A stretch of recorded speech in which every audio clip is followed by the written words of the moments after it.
If you want to know where stress, your anxiety, sadness, fears, anger, if you want to know where all of that comes from, you really have to understand who you are.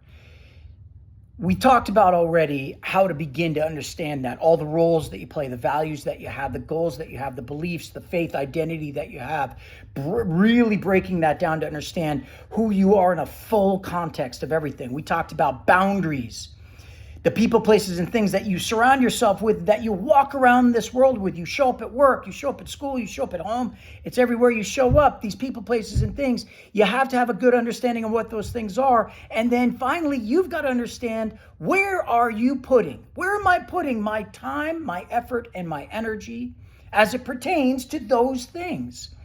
And to begin to do that is a neat little tool, a neat little trick, that if you were to break down in all the years that I've been helping people, what I've learned is that breaking down life in general, the human life, into 8 categories helps us to really define where we're putting our time, effort, and energy. Those areas in life are education or learning.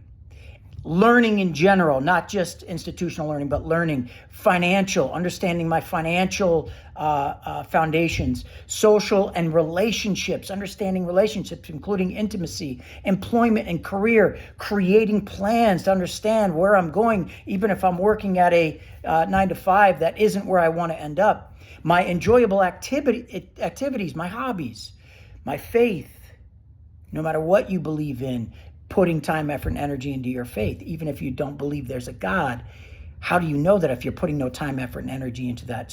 Surely.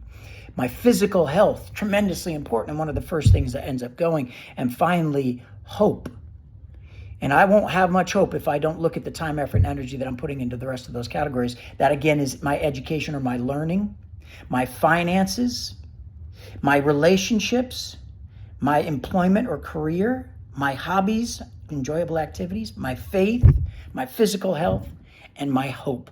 That if I was to try to understand where my stress comes from, where my anxiety comes from, to start there in those areas and ask myself, on a scale of 1 to 10, where am I putting my time, effort, and energy in each one of those categories, writing them out on a piece of paper and scaling them out, what you'll see, if you are stressed, if you are anxious, if you are sad, angry, frustrated, holding on to resentments, anything that has a negative feeling about it, it is because you are imbalanced in your time, effort, and energy, because you don't have an understanding of who you are, because you don't know what your boundaries, your people, places, and things are.